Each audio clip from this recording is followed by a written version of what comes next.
예, 누가복음 4장 5절에서 13절. 만일 내가 하나님의 아들이거든. 내가 만일 하나님의 아들이거든. 누가복음 4장 9절 말씀 같이 읽겠습니다. 그가 또 그분을 데리고 예루살렘으로 가서 성전 꼭대기에 그분을 세우고 그분께 이르되 내가 만일 하나님의 아들이거든 여기서 뛰어내리라. 내가 만일 하나님의 아들이거든 여기서 뛰어내리거라. 하나님의 아들인 것하고 성전에서 뛰어내린 거하고 뭐 상관이 있어요? 내가 만일 하나님의 아들이거든 여기서 뛰어내리라.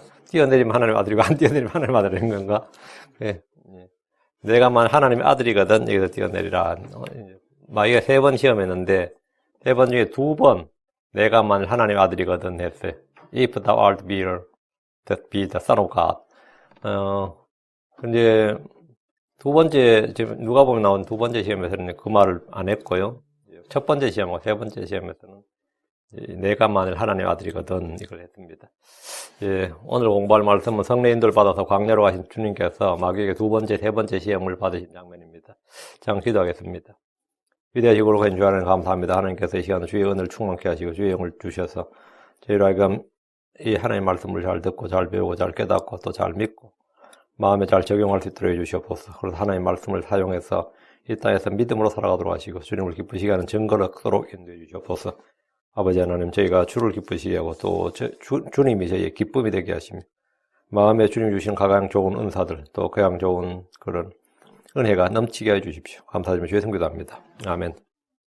예. 마귀는 40일간 줄이신 예수님에게 내가 만일 하나님의 아들이거든 내가 만일 하나님의 아들이거든 이 돌에게 명령하여 그것이 빵이 되게 하라. 이게 첫 번째 시험이었습니다. 마귀는 첫사람 아담에게 동산에서 먹는 것으로 시험했습니다. 둘째 사람이 마지막 아담에게도 먹는 것으로 시험했습니다. 사람이 지상의 모든 짐승들을 길들일 때 사용하는 방법이 뭡니까? 먹는 겁니다. 먹는 거로 돌고래를 길들이는 것도 먹는 거고요. 곰을 길들 때도 먹는 거고 사자를 길들 때도 먹는 거예요.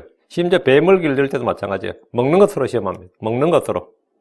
대부분의 사람들도 마찬가지입니다. 직장에서 상사가 부하를 다스리는 방법 뭐죠? 먹는 겁니다. 시간 깎는다, 월급 깎는다, 뭐 직장 때려치우게 한다. 결국은 뭡니까? 먹는 걸로 시험하는, 먹는 걸로 굴복시키는 거예요. 먹는 걸로. 네 밥줄을 끊어놓겠다 그러면 위협을 받고 굴복을 합니다. 그거 안 하면 뭐 정말 대단한 사람이고요.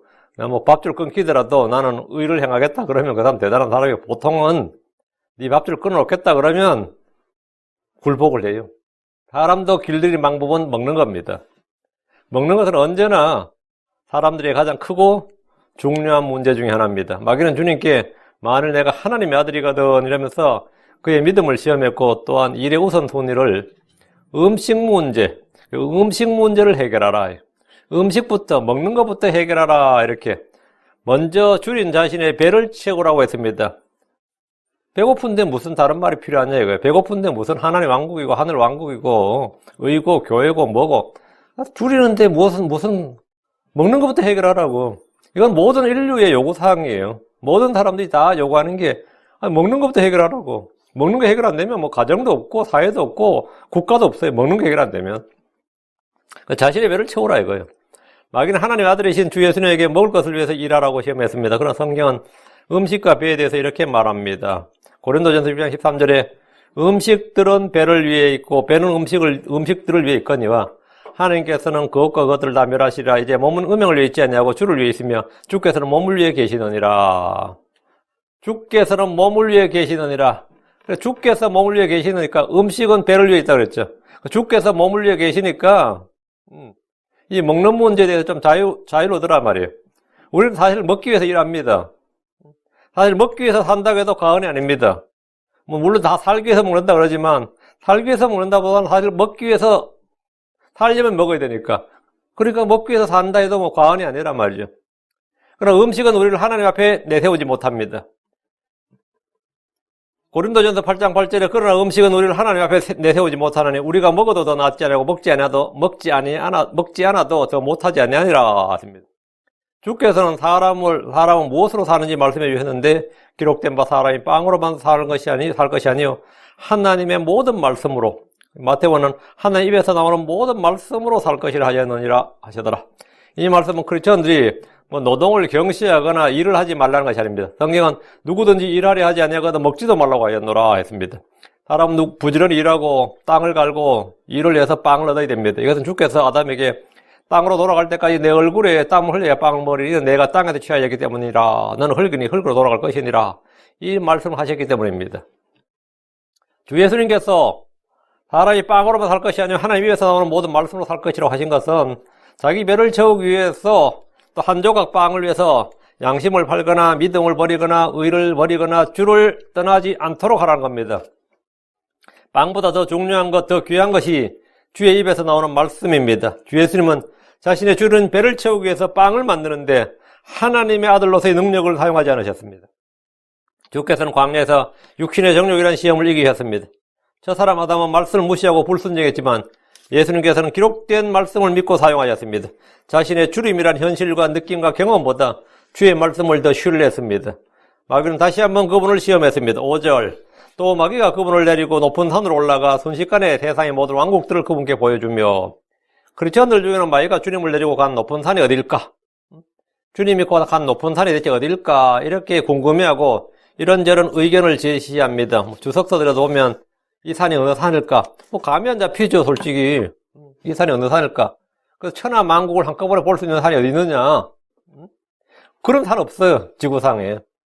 지금 세상에서 가장 높은 산이 이제 에베레스트 산이라고 하는데, 그러나 주께서 히말라야 산맥에 이 산으로 갔을 것으로 보는 이는 아무도 없습니다. 어떤 이는 예루살렘의 성전산일 것이라 이렇게 생각합니다. 주께서 시내 광야로 인도받았다면 모세가 죽은 느보산일 겁니다. 주께서 모세를 느보산으로 데려가서 이스라엘의 온 땅을 보여주셨기 때문입니다. 신명기 34장 1절에 3절에 모세가 모압 평야를 떠나 느보산에 올라가 여리고 맞은편 비스가의 꼭대기 이름에 주께서 그에게 길르앗 온 땅을 단까지 보여주시고 또 온 납달리와 에브라임과 므낫세의 땅과 맨 끝 바다까지의 유다의 온 땅과 남쪽과 종려나무 도시 여리고의 골짜기 평야를 소알까지 보여주시며 여기 보면 지중해까지 다 보여줬다는 말인데 모압 땅 느보산에서 지중해가 보이나 육안으로? 그리고 단까지 보여줬다는 거거든. 단은 저 위에 헬몬산 아래예요. 시력이 아무리 시력이 모세가 물론 120에도 시력이 조금 더 줄지 않았다 그러지만 이게 육안으로 보일 수 있는 게 아니죠. 이거는 사실 하나님께서 이걸 보여주셔야 되는 거지. 산에 올라갔다는 것은 그냥 산에서 보이는 물론 머리 보이지 산에서 봐도 많이 보이긴 하는데 저 끝까지 뭐 이런 거죠.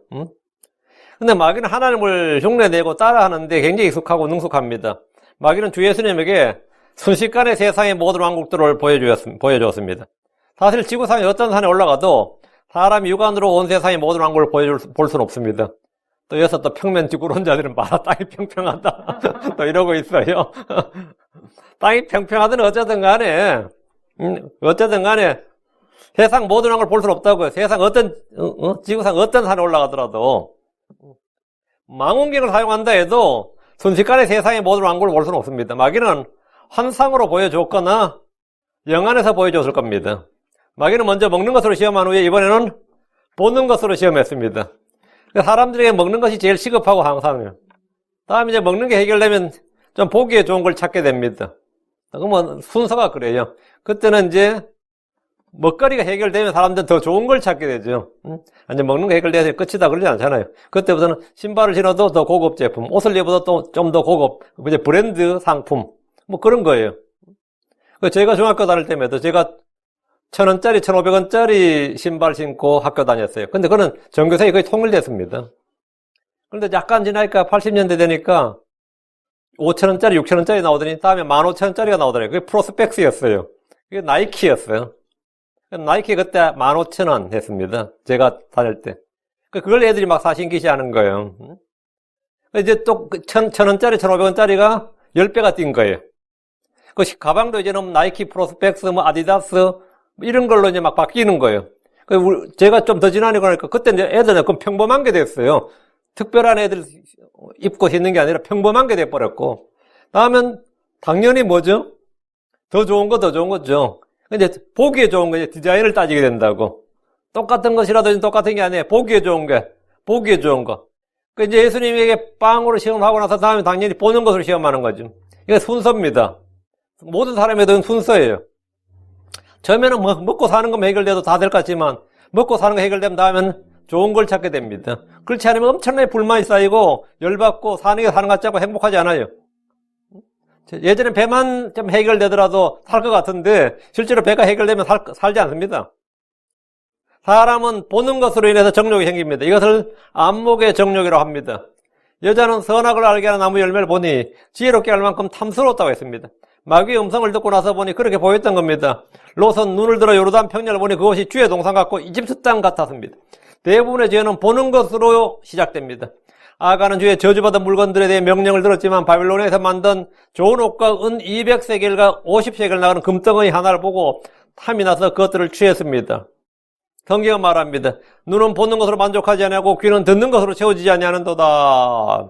예수님에게 순식간에 세상의 모든 왕국들을 보여준 것은 안목의 정욕을 자극하기 위한 것입니다. 마음속에 욕심을 잉태하게 하기 위해서입니다. 그러니까 예수님 안에 정욕이 있으면, 욕심이 있으면 당연히 그것이 프로보킹이 되겠죠. 그걸 한번 프로보크를 시켜보는 거예요. 과연 예수님 안에 그게 있는가? 네가 아니 하나님 아들인가 말이에요. 한마디로 하면 그분으로 하여금 죄를 짓도록 시험하는 겁니다. 마귀의 시험은 죄를 짓게 하고 죄의 종으로 만들고 멸망시키는 겁니다. 6절 마귀가 그분께 이르되 이 모든 권능과 그 왕국들의 영광을 내가 내게 주리라. 내가 내게 주리라. 그것이 내게 넘겨졌으므로 누구든지 내가 원하는 자에게 그것을 주리라. 그게 마귀가 상당한 뭘 갖고 있는 거죠. 천하만국의 모든 영광과 모든 왕국을 가지고 있고 그것을 뭐라고요? 누구에게 줄 수 있다는 거잖아요. 그것이 내게 넘겨졌다. 이 말은 뭐죠? 내가 이 세상 왕국의 주인이다 이 말이고 그다음에 누구든지 내가 원하는 자에게 그것을 주리라 이렇게 했습니다. 마귀가 예수님께 이 모든 권능과 그 왕국들의 영광을 내가 내게 주리라 이랬어요. 이제 제안이죠. 이 세상 이왕 사람으로 태어났으니까 이 세상 한번 멋지게 살아보라. 한번 다 가져보라 이거예요. 마귀는 세상의 모든 권능과 그 왕국들의 영광을 자신의 것이고 자신이 누구에게든지 원하는 자에게 줄 수 있다고 합니다. 이 말은 사실 같아요. 그러니까 김일성이나 김정일 같은 애들도 한 땅 차지하잖아요. 그게 자기들이 무슨 재주로 그걸 차지하겠어요? 걔가 뭐 그렇게 잘난 사람이라고 그걸 차지하겠냐고. 마귀가 주니까 차지하는 것 같아요. 이거는 저는 전체로 어그리 같아요. 정말 히틀러 같은 사람이 어떻게 2차 세계대를 일으켰을까 생각해보면, 그냥 미술지망생, 화가지망생이었던 사람이 말이에요. 완전히 세상 뒤집어 놨잖아요. 그런 거 보면, 진짜 마귀가 아무에게나 자기가 원하는 자에게 주면 어떤 그게 생기는구나, 이런 생각이 들어요. 근데 누구든지 원하는 자에게 줄 수 있다는데 사실은 이게 거짓말이냐? 물론 마귀는 거짓이압입니다. 마귀는 속이는 자이고, 여기서 마귀가 한 말이 거짓말이 아니라면, 마귀는 무엇이기에, 마귀가 누구기에, 마귀가 무엇이기에, 지가 뭔데, 네가 뭔데, 우리 이런 걸 수 있죠. 네가 뭔데 그런 말 하냐 이거예요. 지가 뭔데 이런 말 하냐 이거예요. 우리는 성경을 통해서 마귀의 정체를 압니다. 계시록 12장 9절에 그 큰 용, 즉 저 옛뱀 마귀라고도 하고 사탄이라고 하며 온 세상을 속이는 자가 내쫓기더라. 그가 땅으로 내쫓기니 그의 천사들도 그와 함께 내쫓기더라. 이렇게 마귀, 용, 천사, 옛뱀 이런 게 나오죠. 예. 저 옛뱀, 마귀, 사탄. 그런데 그는 큰 용이고 옛뱀이요 마귀요 사탄이라고 하는데 온 세상을 속이는 자입니다. 계시록 20장 2절에 마귀요 사탄인 그 용 곧 저 옛뱀을 붙잡으니라. 성경에 따르면 마귀는 이 세상의 신입니다. The God of this world. 이 세상의 신이에요. 마귀는 이 세상의 어둠의 통치자입니다. 마귀는 공중권세 잡은 통치자입니다. 마귀는 죽음의 권능을 가진 자입니다. 마귀는 모든 교만한 자녀들의 왕입니다. 요한에서 5장 18절에는 저 사악한 자, the wicked 이렇게 나옵니다. 그런데 여기서 우리는 한 가지 의문이 이제 생깁니다. 한 가지 의문이 뭐냐면 성경에 따르면 모든 것이 다 하나님 것이라고 그랬다 이거예요. 왕국도 하나님이고 혼도 하나님 것이고 짐승도 하나님 것이고 땅도 내 것이고 하늘도 내 것이고 바다와 그 안에 충만한 것도 다 내 것이니라. 주님은 다 금도 내 것이고 은도 내 것이고 그죠? 다 내 것이라고 그랬다고요. 다 하나의 것이고 하나님이 생사화복을 주관하시고 하나님이 친히 통치하시는데 마귀가 지가 뭔데 지가 누군데 이렇게 내 것이라고 할 수 있는가? 그리고 내가 원하는 자에게 주겠다 내가 내게 주리라 이렇게 할 수 있느냐? 그게 거짓말이고 뻥이지 않느냐? 이런 거예요. 역대기상 29장 11절에 하늘과 땅에 있는 모든 것이 주의 것이니이다. 오 주여 왕국도 주의 것이오니 주께서는 모든 것 위에 머리로서 높여지셨나이다. 왕국도 주의 것이오니 왕국이 주의 것인데 이 모든 권능과 그 왕국들의 영광을 내가 내게 주리라. 이러니까 주님의 걸 가지고 자기가 내게 주리라 이러면 어떡하냐 이거죠. 그 역대기 20장 6절에도 이르되 오 주 우리 조상들의 하나님이여 주는 하늘에서 하나님이 아니시니까 이교도들의 모든 왕국을 다스리지 아니하니까 주의 손에 권능과 능력이 있으므로 능히 주를 막을 자가 아무도 없지 아니하나이까. 여기 보면 이교도들의 모든 왕국을 다스리지 아니하나이까. 그러니까 주님이 주 하나님이 이교도들의 모든 왕국을 다스린다. 그러면 마이가 모든 왕국을 보여주면서 다 내 것이라 이런 말 한다는 게 좀 어폐가 있잖아요. 성경 말씀이 봤을 때. 시편 22편 8절에 왕국은 주의 것이요 그분은 민족들 가운데서 다스리시로다. 민족들 가운데서 다스린다면 이방 민족들을 다 포함하는 거잖아요. 민족들 가운데서 다스린다 그랬으니까. 그런데 마귀는 지금 예수님 앞에서 세상 왕국들에 대해서 그것이 내게 넘겨졌으므로 누구든지 내가 원하는 자에게 그것을 주리라 이랬습니다. 언제 이 세상 왕국과 권능과 모든 영광이 마귀에게 넘어가느냐, 그에게 넘겨지고 마귀의 것이 되느냐 이거예요. 하나님 아담에게 이 땅을 다스리고 지배하는 왕권을 주셨습니다. 아담에게 기름을 부으시고 영광과 존귀로 관을 씌우셨습니다. 아담은 처음부터 왕으로 시험받았어요. 그 아담은 관을 썼다고요. 영광과 존귀로 관을 써 왕했고, 하나님은 아담을 지을 때부터 처음부터 종으로 지은 게 아닙니다. 하나님께서 이르시되 우리가 우리의 형상으로 우리의 모양에 따라 사람을 만들고 그들이 바다의 물고기와 공중의 날짐승과 가축과 온 땅과 땅에서 기는 모든 것을 지배하게 하자 하죠. 그 아담을 지배하라. 아담은 지배자단 말이죠. 도미니언, 한마디로 룰러였다고요. 킹이었다고. 본래 현 세상의 왕, 이 세상의 통치자는 아담이었습니다. 아담은 하나님 아담에게 온 세상의 지배권, 통치권을 주셨습니다. 시편 8편 6절에 주께서 그로 하여금 아담으로 하여금 주의 손으로 지으신 것들을 지배하게 하시고 모든 것을 그의 발 아래 두셨사오니 아담 아래 두셨다고요. 그러나 아담은 죄로 말미암아 주님이 주신 왕권을 잃어버렸고 죄의 종, 마귀의 종, 사망의 종이 되었습니다. 마귀가 내게 넘겨졌다는 말은 아담에게 주어진 권한, 그 아담에게 주어진 그 통치권, 아담이 세상의 머리고 왕이었단 말이에요. 그것이 자기에게 넘겨졌다는 겁니다. 지금 그 말을 하는 거예요. 그래서 그는 이 세상의 통치자, 이 세상의 신, 공중권세자원 통치자가 되었습니다. 마귀는 아담에게 빼앗은 권능과 영광을 예수님에게 주겠다는 겁니다. 누구든지 내가 원하는 자에게 그것을 주리라. 이 세상에 막 노력한다고 되는 게 아니라 마귀가 원하는 자에게 준다는 거예요. 마귀는 자신이 원하는 자들에게 자기에게 넘겨진 왕국을 주겠다고 합니다. 마귀는 내가 원하는 자에게 주리라 했습니다. 마귀는 누구든지 원하는 자에게 주는 것이 아니라 자기가 원하는 자에게 주겠다. 이거. 우리 주님과의 차이입니다. 주님은 구원을 누구에게 줍니까? 주님께서 내가 원하는 자에게 구원을 줘요? 내가 원하는 자에게 영생을 줍니까? 내가 원하는 자에게 왕국을 줍니까? 아닙니다. 누구든지 원하는 자에게 영생을 주고 구원을 주고 하나님께서 하나님의 왕국을 주는 거예요. 누구든지 원하는 자에게. 구원 예정론은 마귀의 교리지. 내가 원하는 자에게잖아요. 구원 예정론은 내가 원하는 자에게 구원을 주리라 하고, 성경은 뭐라고요? 누구든지 원하는 자는, 누구든지 내게 오는 자는, 누구든지. 이거예요. 주께서는 영원한 생명을 누구든지 믿는 자에게 주십니다. 성경의 가장 복된 말씀은 주께서 누구든지라고 말씀한 겁니다. 누구든지. 제가 이 고등학교 때 처음으로 켈빈을 배웠어요. 고등학교 때. 우리 윤리 선생님은 불신자였는데 켈빈이 예정론을 설명하면서 인간이 아무리 노력해도 안 된다. 구원은 안 된다. 신의 은총이 있어야 된다. 신의 은총이 있어야 돼. 아무리 인간이 노력해도 안 되고 신의 은총이 있어 신이 예정하고 택한 사람만이 구원받는다. 이걸 이제 켈빈 예정론을 이제 설명하는데 우리 반에 거의 대부분이 불신자인데 그 무슨 미친 교리가 있나 그랬어요. 그 불신자들이 다 아는 애들이 전부 다 분노라는 거 무슨 그런 미친 교리가 있냐고. 응? 그런 희한한 미친 교리가 다 있냐고. 그래가지고 교회 다니는 애들이 막 되게 당황스러워 하는 거야. 애들이 막 분노하니까. 그럼 무슨 그런 미친 교리가 다 있냐. 인간이 아무리 애쓰고 노력해도 안 된다는 거야. 하나님께서 점 찍어 놨다는 거야, 미리 영원 전에. 하나님 예정을 딱 미리 점 찍어 놓은 놈만 구원받는 거지. 인간은 노력은 아무 소용없어. 이게 이제 예정론의 요체다, 핵심이다. 그분들 불신자니까 결별 예정을 잘 아는 건 아니겠죠. 어쨌든 간에 일반적인 이야기를 이제 하는 거예요.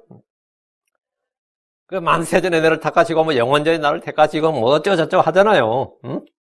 그게 뭐냐면 내가 원하는 자에게 주리라 이거야. 그게 마귀의 어법이죠. 주님은 압니다. 누구든지 원하는 자에게입니다. 누구든지 원하는 자에게, 누구든지 믿는 자에게, 누구든지 내게 오는 자에게, 누구든지. 성경의 가장 복된 말씀이 누구든지입니다. 마귀는 내가 주리라고 했는데 여기는 한 가지 조건이 있습니다. 마귀의 조건이 뭐냐? 7절입니다. 그러나 내가 만일 내게 경배하면 모두 내 것이 되리라 하며. 자, 주겠다 이거. 내가 원하는 자 주겠는데 내가 원하는 자 누구냐? 나에게 경배하는 자다 이거예요. 나를 경배하는 자. 나를 경배한 자에게 주겠다 이거예요. 마귀가 예수님에게 모든 영광과 권능을 주겠다고 할 때 한 가지 조건은 내가 만일 내게 경배하면입니다. 예수님께 자기를 경배하라는 겁니다. 마귀는 하나님을 경배하라고 하지 않고 자기를 경배하라고 합니다. 하나님을 경배하라고 하지 않고 자기를 경배하라고 하면 전부 다 이건 마귀와 관련된 자, 마귀 아니면 마귀와 관련된 자들이에요. 대언자들은 주를 경배하라고 합니다. 하나님의 종들은 자기를 경배하지 말고 주께 경배하라고 합니다. 베드로는 누가 자기를 경배하라고 할 때 나에게 그러하지 말고 하나님께 경배하라 했어요. 천사들은 나에게 경배하지 말고 주께 경배하라 그랬습니다. 사도 바울을 하고 바나바가 사람이 막 소를 들고 화가는 막 제사장에 달려고 할 때 어땠어요? 옷을 찢으면서 나를 경배하지 말고 우리를 경배하지 말고 하나를 경배하라고. 하늘의 천사들은 자기들이 경배를 받지 않고 천사들은 성도들의 경배를 받지 않습니다. 경배를 받으면 그건 마귀예요. 그럼 마귀의 천사들이에요. 천사들은 자기들이 경배를 받지 않고 주께 경배하라고 합니다. 요한이 하나님 안에 누군가에게 경배를 하자 그런 말하기를 계시록 19장 10절에 너는 주의하여 그리하지 말고 하나님께 경배하라. 하늘의 천사들이나 그룹들이나 스랍들이나 24장로들은 모두 하나님께 경배하라고 합니다. 마귀는 내게 경배하라고 합니다. 마귀의 조건은 한마디로 우상숭배입니다. 하나님 아닌 자기를 섬기고 자기에게 복종해야 한다는 겁니다. 마귀는 주를 경배하는 대신 자기가 경배받기를 원했습니다. 이것이 대환란 때 거짓 대언자가 짐승의 형상을 만들고 사람들에게 요구하고 명령하는 겁니다. 이 형상에게 경배하라 그러죠. 데살로니가 후서 2장 4절에 그는 대적하는 자여도 하나님이라 불리거나 혹은 경배받는 모든 것 위로 자기를 높이는 자로서 하나님처럼 하나님 성전에 앉아 자기가 하나님 것을 스스로 보이느니라. 마귀는 이 세상 누구보다도 하나님 아들이신 예수 그리스도의 경배를 받기 원했습니다. 마귀의 두 번째 시험은 안목의 정력과 경배의 대상에 관한 겁니다.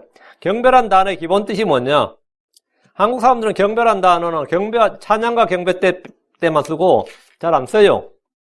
대부분 한국 사람들은, 한국 크리스천들은 예배라 그래요. 경배라 그러지 않고 예배라 그래요.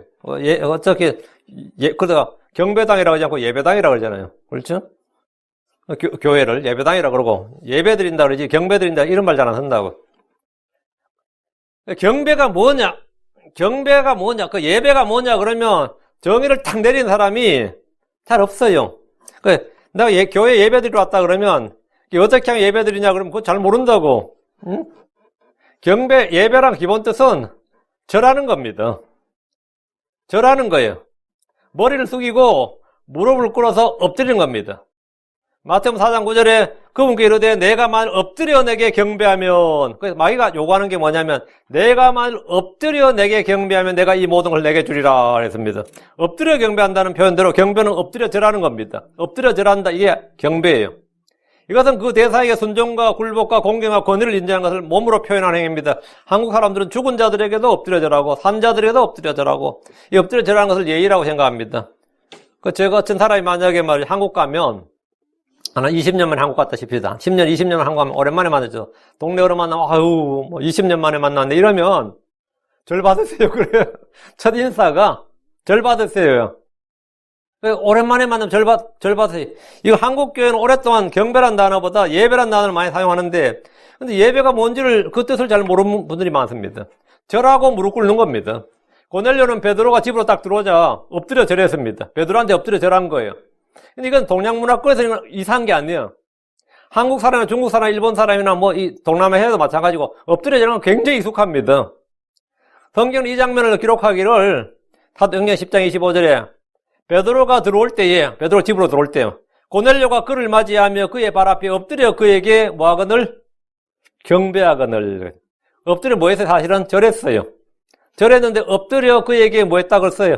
경배하거늘. 절하는 게 경배하는 겁니다.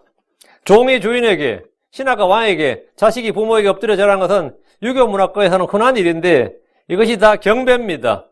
마태복음 18장 26절. 그러므로 그 종이 엎드려 주인에게 경배하며 이르되 주인이여 나를 참아주소서 내가 주인께 다 갚겠나이다 하거늘. 종이 엎드려 주인에게 뭐 했다고요? 그 종이 엎드려 주인에게 경배하며 이르되, 절하며 이르되 이 말이에요. 절하며 말했는데 경배하며 이르되 주인이여 나를 참아주소서 내가 주인에게 다 갚겠나이다. 구약 성도들은 성전에 오면 희생물을 드리고 주 앞에 엎드려 절을 했습니다. 6월절이든 장막절은 다 마찬가지. 절기하면 그 나팔 소리에 맞춰서 절을 했어요. 그걸 맨날 경배했다 그랬고, 주님의 영광이 나타날 때도 마찬가지 장로들은 엎드려 절을 했어요. 뭐 성전 봉헌 때나 성막 그때 마찬가지로 그게 전부 다 경배였습니다. 엎드려 절했다고요. 시편 95편 6절에 오라 우리가 경배하고 절하며 우리를 만드신 분 곧 주 앞에 무릎을 꿇자. 경배하고 절하며 이랬죠. 경배하고 절하며 이건 반복법이었죠. 그 의미가 같은 말을 두 번 들 때는 경배하고 경배하며 이렇게 쓰거나 절하고 절하며 이렇게 안 쓴다고. 동의 반복이라고 그래요. 동의. 같은 뜻을 반복할 때는 같은 의미를 단어를 바꿔서 쓰는 겁니다. 경배하고 절하며 우리를 만드신 분 곧 주 앞에 무릎을 꿇자. 이 다 같은 말이에요. 경배하고 절하고 무릎 꿇는 거. 경배하고 절하는 것은 다른 의미가 아니라 같은 의미를 반복한 강조법입니다. 누간네살은 자기가 다스린 모든 사람에게 자기가 세운 금신상에 엎드려 경배하겠습니다. 엎드려 경배하라 그러면 누간네살이 이제 왕이 임명한 그 악단 있죠. 악단이 그런 음악 소리에 쫙 맞춰가지고 사람들이 금신상에 모인 거예요. 경배하라 했는데 경배하라 이 말은 그럼 듣는 사람은 경배가 뭐죠? 이런 사람 아무도 없어요. 듣는 사람 전부 경배하라 이 뜻은 뭐예요? 절하라 이 말입니다. 그럼 듣는 사람 다 100% 절을 하는 거예요. 그런데 3명이 절하라고 딱 써 있었던 거죠. 엎드려 절을 해야 되는데 엎드려 절하는 게 뭐라고? 경배라고. 이 느부갓네살은 엎드려 경배하지 않는 사람들은 끝장 보는데 엎드려 경배한다 엎드려 경배하라 이렇게 명령을 내렸는데 이건 절하라 엎드려 절하란 말입니다. 마귀는 하나님이 아닌 자기에게 경배를 요구합니다. 느부갓네살이 금신상을 세워서 경배를 명령했듯이 거짓된 자는 짐승의 형상을 세우고 모든 사람에게 그 앞에 엎드려 절하게 하는 겁니다. 경배하라 이 말입니다. 바알에게 무릎 꿇지 않는 사람 이 말 있죠. 주님께서 7,000명 할 때 바알에게 경배하지 않는 사람 이 말입니다. 무릎 꿇지 않았다, 굴복하지 않았다, 절하지 않았다 이 말이에요. 절하려면 반드시 무릎을 꿇어야 되는 거야. 무릎 안 꿇고 절하는 법은 없으니까요. 예. 인사할 때는 이제 무릎 안 꿇고도 서서 인사하는 게 있긴 하지만 기본적으로 동양적 문화에서는 이제 엎드려 경배한다, 엎드려 절한다 이 말입니다. 느부갓네살은 경배하지 않는 사람 누구든지 불타는 용광로에 던졌고 거짓된 자는 그 짐승의 형상에게 경배하려 하지 아니한 자들은 다 죽이게 합니다. 마귀는 예수님에게 주 하나님이 아닌 자에게 주 하나님이 아닌 자기에게 엎드려 절하라. 그런데 경배하라 이렇게 요구를 했습니다. 이렇게 하면 자기한테 엎드려 절만 하면 뭐 한다? 다 죽겠다 이거예요. 8절. 예수님께서 그에게 응답하여 이르시되 사탄아 너는 내 뒤로 물러가라. 기록된 바 너는 주 내 하나님께 경배하고 오직 그분만을 섬길지니라 하였느니라 하시더라. 마귀의 시험에 대한 예수님의 반응 답변이 이겁니다. 예수님께서 그에게 응답하셨습니다. 사탄아 너는 내 뒤로 물러가라. 주님은 사탄을 대적하셨습니다. 주님은 사탄에게 명령하셨습니다. 사탄아 너는 내 뒤로 물러가라. 부탁한 게 아니라 명령하고 대적했다고요. 주 예수님은 시험하는 자가 사탄인 걸 아셨습니다. 주께서는 처음에 그랬듯이 다시 한번 성경을 사용하셨습니다. 우리말로 기록된 바라고 번역된 이 구절에 for it is written. 사탄아 너는 내 뒤로 물러가라. 이렇게 기록되었기 때문이니라 이 말이죠. 우리는 기록된 바 이렇게 번역됐지만 for it is written 이 for가 번역이 안 된 거예요. for는 접속사인데 이유를 나타내는 말이에요. 주께서 이렇게 말씀하신 이유, 사탄아 너는 내 뒤로 물러가라 한 이유는 뭐냐? 내가 이렇게 말한 것은 이렇게 기록되었기 때문이다. 신명기 6장 13절, 10장 20절입니다. 주 내 하나님을 두려워하고 그분을 섬기고 그분의 이름으로 맹세할지니라. 신명기 10장 20절. 너는 주 내 하나님을 두려워하며 그분을 섬기며 그분을 굳게 붙들고 그분의 이름으로 맹세하라. 이런 기록들 때문에 나는 너에게 경배할 수 없으니 너는 내 뒤로 물러가라는 겁니다.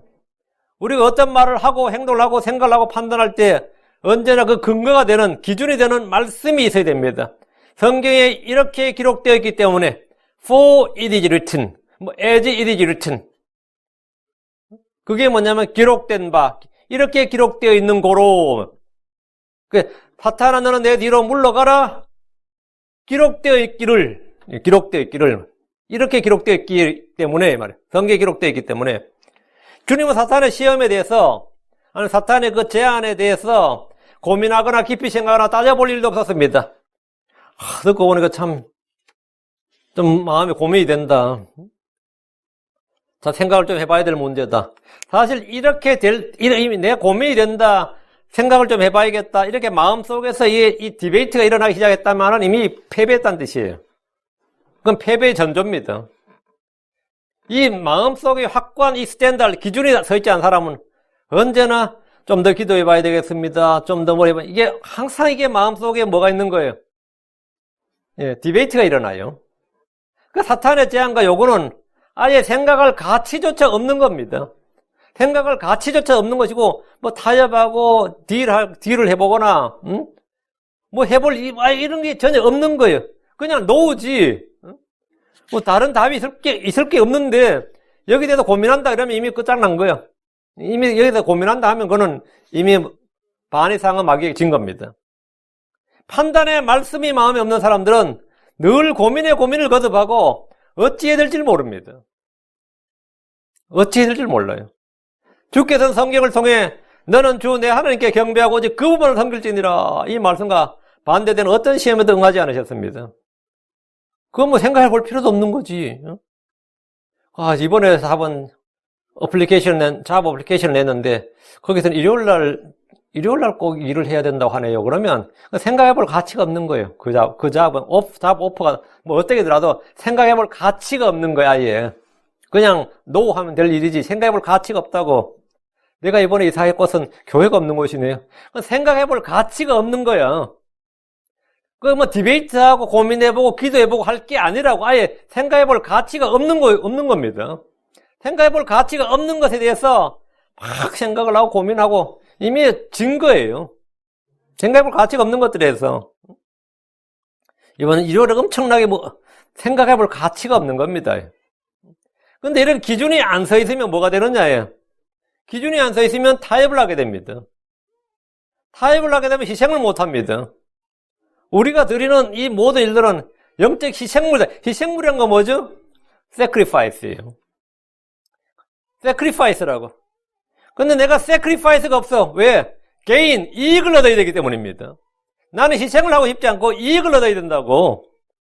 그것이 하나님의 은혜가 아닐까? 은근히 속으로 또 이렇게 생각하는 거예요. 이게 하나님의 은혜가 아닐까? 타협을 하면서. 그래서 예수님은 어떤 시험에 다 응하지 않으셨다고. 주 예수님은 하나님의 말씀을 믿고 마귀를 대적했습니다. 야고보 4장 1절에 그러므로 하나님께 복종하라 마귀를 대적하라 그리하면 그가 너에게 도망하리라 했습니다. 우리는 마귀의 관계들을 능히 대적하며 서기 위해서 하나님의 전신갑주를 입어야 됩니다. 우린 마귀를 대적하기 위해서 하나님께 복종해야 됩니다. 우린 마귀를 대적하기 위해서 정신을 차리고 깨어있어야 됩니다. 주님은 믿음에 굳게 서서 마귀를 대적하셨습니다. 주님은 마귀를 대하는 영적 전투 승리의 본을 보이셨습니다. 주께서는 시험을 어떻게 이기시는지 본보기를 보여주셨습니다. 우린 성령의 검 곧 하나님의 말씀을 능숙하게 사용할 줄 알아야 됩니다. 주께서 기록된 바 너는 주 내 하나님께 경배하고 오직 그 분만 섬기라는 성경 기록으로 마귀의 입을 틀어 막으셨습니다. 에덴에서 사람은 너희가 그것을 먹는 날에 너희 눈이 열리고 너희가 신들과 같이 되어 선악을 알 줄을 하나님이 아시느니라. 이 마귀의 말에 주의 말씀을 무시하고 불순종했습니다.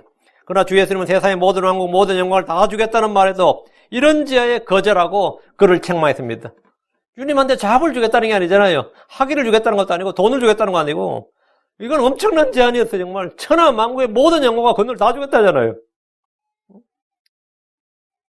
그분은 몸소 순종의 본을 보이셨습니다. 사람들한테 뭐 좋은 잠만 준다 그래도 대부분 다 예스 할 겁니다. 옳겠냐고 예스 할 거예요 아마. 9절입니다. 그가 또 그분을 데리고 예루살렘으로 가서 성전 꼭대기에 그분을 세우고 그분께 이르되 내가 만일 하나님의 아들이거든 여기서 뛰어내리라. 마귀의 세 번째 시험입니다. 마귀는 예수님을 데리고 예루살렘을 갔습니다.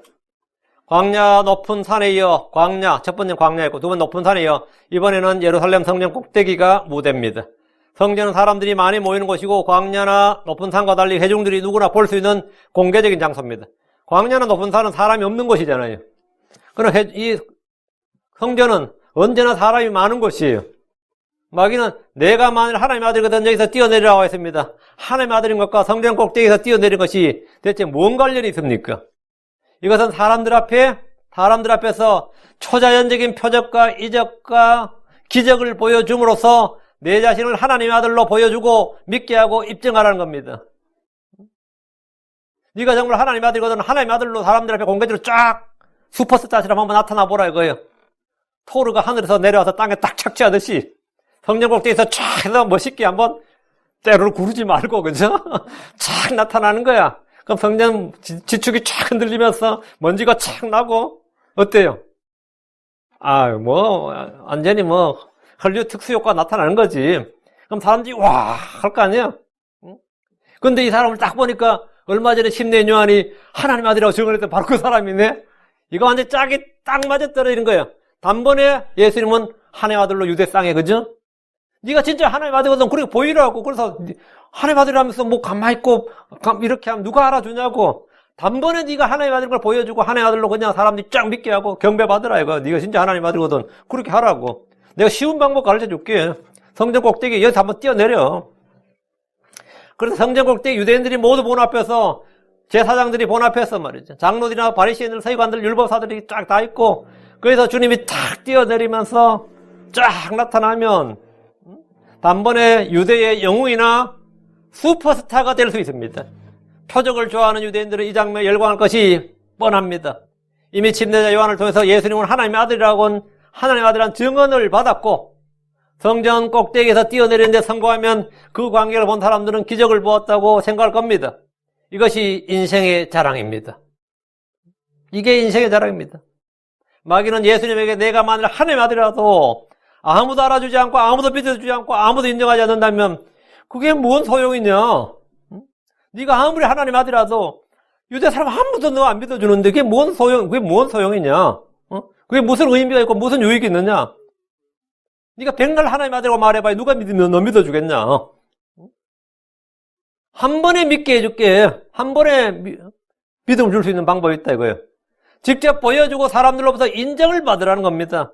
사람들은 그분의 말씀을 통해서 믿지 않았고 그분이 행하신 일들을 통해서도 그분을 믿지 않았습니다. 마귀는 예수님께 단번에 모든 사람의 관심을 끌고 사로잡는 법, 하나님의 아들로서 믿게 하는 법을 말해줬습니다. 목사들도 이런 유혹 많이 받죠. 단번에 그냥 사람들 앞에서 병자를 확 낫게 만들어버리고 그죠? 그렇게 해가지고 하면 다 하나님의 종이 다 이렇게 인정할 거 아니에요. 하나님의 종이 다 이렇게.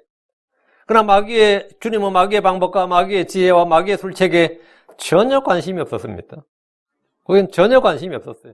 주 예수님이 제자들에게 또 사람들에게 자신을 믿게 하는 방법은 주 예수님께서 제자들에게 또는 사람들에게 자신을 믿게 하는 방법은 몇 가지가 있어요. 첫째, 이렇게 슈퍼스타처럼 등장하는 게 아니고 그들에게 미리 말씀을 주시는 것입니다. 요한복음 13장 19절에 그것이 일어나기 전에 내가 지금 너에게 말하는 것은 그것이 일어날 때에 내가 그인 줄을 너희가 믿게 하려 함이니라. 그러니까 주님께서 어떤 사건이 일어나기 전에 말한다고요. 그게 뭐죠? 일어나기 전에 말하는 걸 뭐라 그러죠? 예언이라 그래요. 예언을 하시고 일이 일어나면 예언이 뭐죠? 그걸 성취라 그러죠. 예언과 성취를 통해서 내가 그인 줄을 믿게 하려 함이니라. 예언과 성취를 통해서 우리는 예수님이 그리스도임을 믿는 거예요. 예수님을 우리가 보았기 때문에 믿는 것도 아니고 예수님이 표적이나 권능이나 이적을 행해서 짠 하고 나의 꿈에 나타나든지 내 몸이 뜨거워졌다든지 이래서 내가 예수 믿는 게 아니란 말이지. 물론 이제 여기 불신자에게 한 3일이나 일주일 정도만 밤마다 똑같은 꿈을 주님께서 주시면 그 사람 믿을 것 같아요? 안 믿을 것 같아요? 아마 믿을 거예요. 안 그래요? 똑같은 꿈을 아니면 겁주는 꿈이라도 꿈 통해서 믿었다는 한국이 꽤 많아요. 태몽보다 더 생생한 꿈을 주님께서 한 개인에게 아니면 한 가족에게 일주일 한 3일만 줘도 그 가족 다 회심할걸요? 근데 하나님 그런 방법을 아니면 대기권 아니라도 한 구름 정도 높이에서만 천사들 맨날 연주회 한번 하면 어떨 것 같아요? 베들레헴 꼭대기, 베들레헴에서 일어서 예수님 탄생하시던 베들레헴에서 했던 일처럼 말이에요. 그럼 사람들 믿지, 안 믿겠어요? 사람들 믿게 하는 방법은 사실 어렵지 않다고. 근데 주님께서 하신 방법은 그게 아니다. 예언과 성취를 통해서 믿게 한다고요. 예언의 말씀은 그 일이 일어날 때 예수님이 그인 줄을 믿게 하는 가장 강력한 증거입니다. 저는 이 예언의 말씀을 통해서 주 예수님이 그리스도인 줄을 믿었습니다. 그리고 확신했어요. 주께서 제자들에게 요한복음 14장 19절에 이제 그것이 일어나기 전에 내가 너에게 말한 것은 그것이 일어날 때 너희가 믿게 하려 함이니라. 일어나기 전에 너희에게 미리 말했다고요. 그게 예언이에요. 그것이 일어날 때의 성취예요. 너희가 믿게 하려 함이라. 예언과 성취를 통해서 믿는다고요. 일이 일어나기 전에 말한 것이 예언이고 그 말씀대로 이루어진 것이 성취입니다. 주님께서는 예언과 성취를 통해서 사람들이 믿게 하셨습니다. 둘째, 성경의 기록들을 통해서 믿게 하셨습니다. 요한복음 20장 31절에 이것들을 기록하면 예수님께서 하나님 아들 그리스도이심을 너희가 믿게 하려 하며 또 믿고 그분의 이름을 통해 생명을 얻게 하려 함이니라. 이것들을 기록하면 뭐라고요? 믿게 하려 함이니라. 예수님이 하나님 아들 그리스도이심을 믿게 하려 함이라고요. 성경 기록의 목적은 예수님이 하나님의 아들 그리스도이심을 믿게 하는 데 있습니다. 성경은 모두 예수님을 증언한 것들입니다. 율법과 시편과 대언자들이 그분을 증언합니다. 신약 성경 역시 그분을 증언합니다.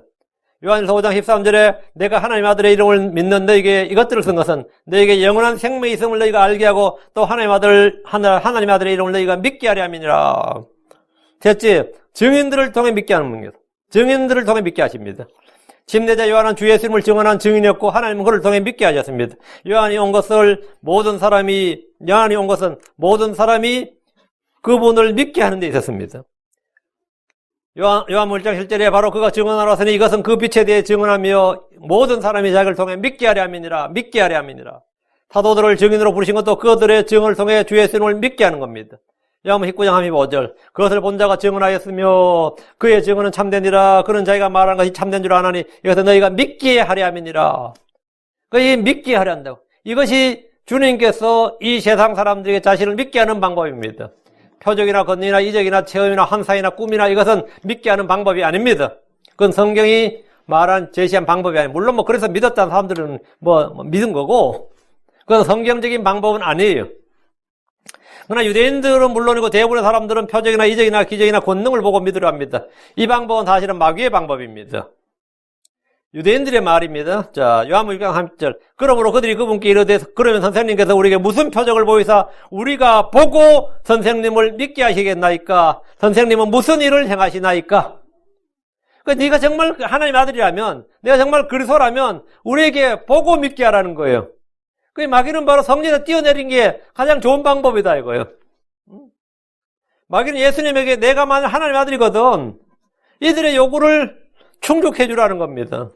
민중이 원하는 걸 보여주고 민중이 원하는 게 있다고 민중이 원하는 걸 보여주고 그들의 수요, 요구를 채워주라고요.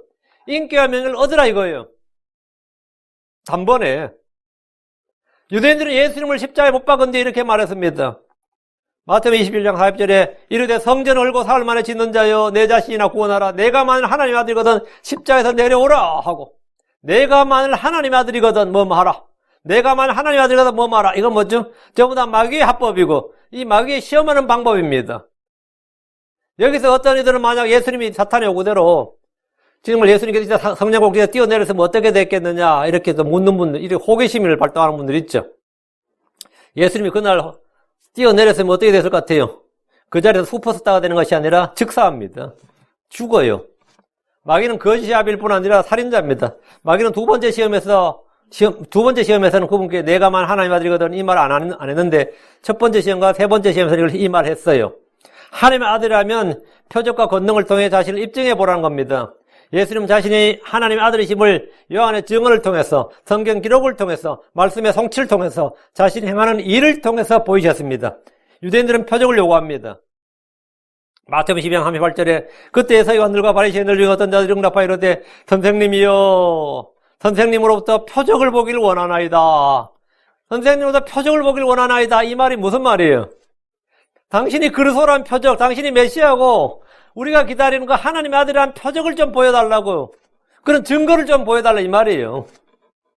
마태복음 16장 1절에 바리새인들도 사두개인들과 함께 와서 시험하며 그분께 와서 하늘로부터 오는 표적을 자기들에게 보여줄 것을 그분께 요구하며 이들은 require, 요구를 했다고요. 그 유대인들은 표적을 요구한다고요. 그 이 표적을 채워주라 이거예요. 그들의 요구를 채워주라. 10절 기록된 바 그분께서 자신의 천사들에게 너희에 대한 책무를 주사 너를 지키게 하시리니. 마귀는 이번에 예수님에게 선제적으로 먼저 성경 기록을 인용했습니다. 예수님이 계속 기록되어서 하니까, 기록된 바 하니까, 이번 내가 먼저 하나님의 말씀, 성경을 인용하겠다 이거예요.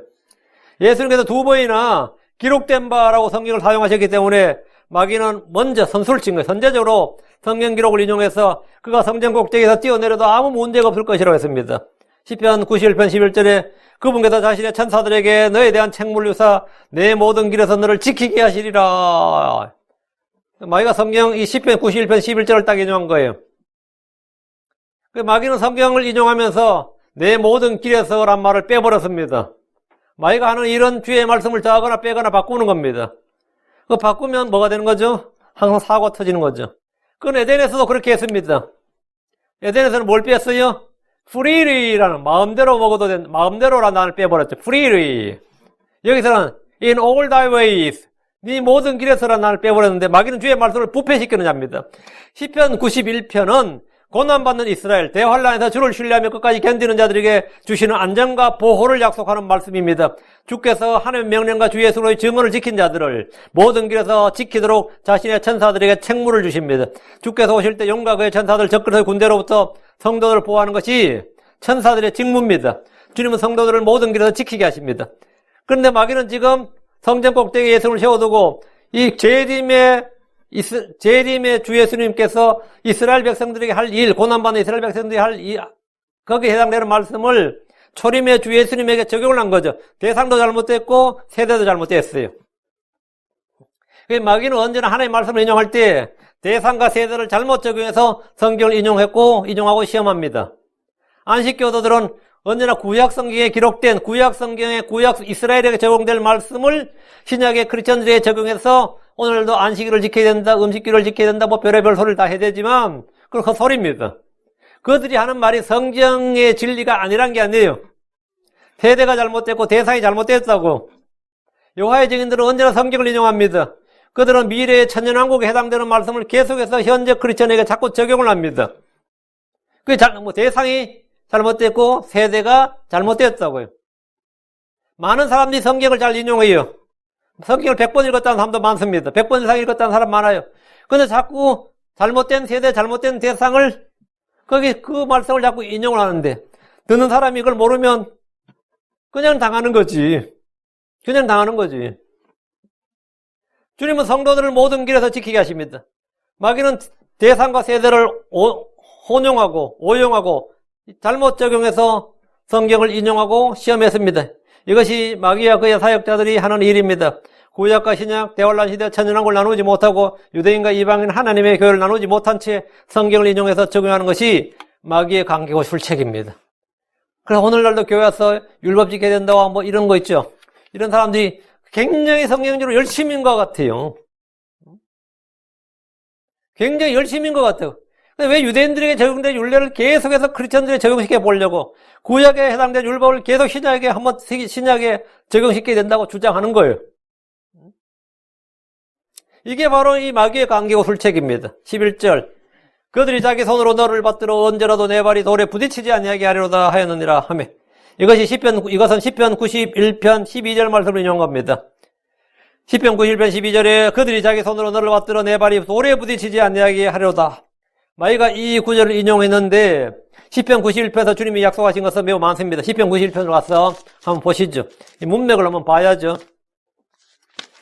시편 91편을 보면 주님이 굉장히 약속을 많이 하는데 그 중에 한 개를 지금 인용한 거죠. 마귀가.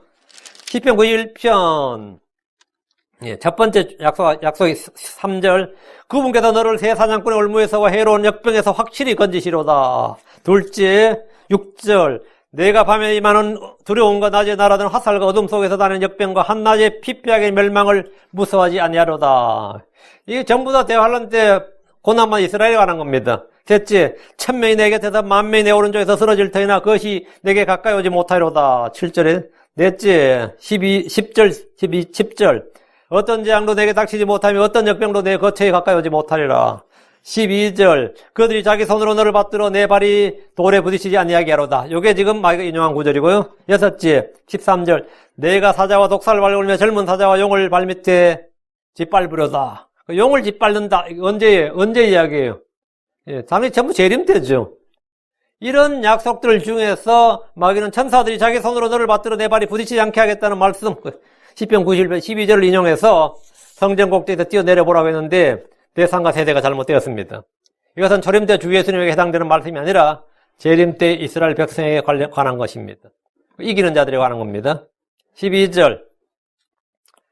예수님께서 응답하여 그에게 이르시되, 이제 예수님께서 답변하셨죠. 예수님께서 응답하여 그에게 이르시되, 너는 주 내 하나님을 시험하지 말라 했느니라 하시더라. 주 예수님은 마귀의 시험에 간단히 응답하셨습니다. 너는 주 내 하나님을 시험하지 말라. 주의 말씀을 가지고 주를 시험하는 일은 가장 어리석은 일입니다. 그건 죄입니다. 주의 말씀이 과연 맞는지 그렇지 않는지 시험하는 이들은 주를 신뢰하는 것이 아니라 그분을 의심하고 모독하는 것입니다. 이스라엘은 광야에서 10번이나 주를 시험했습니다.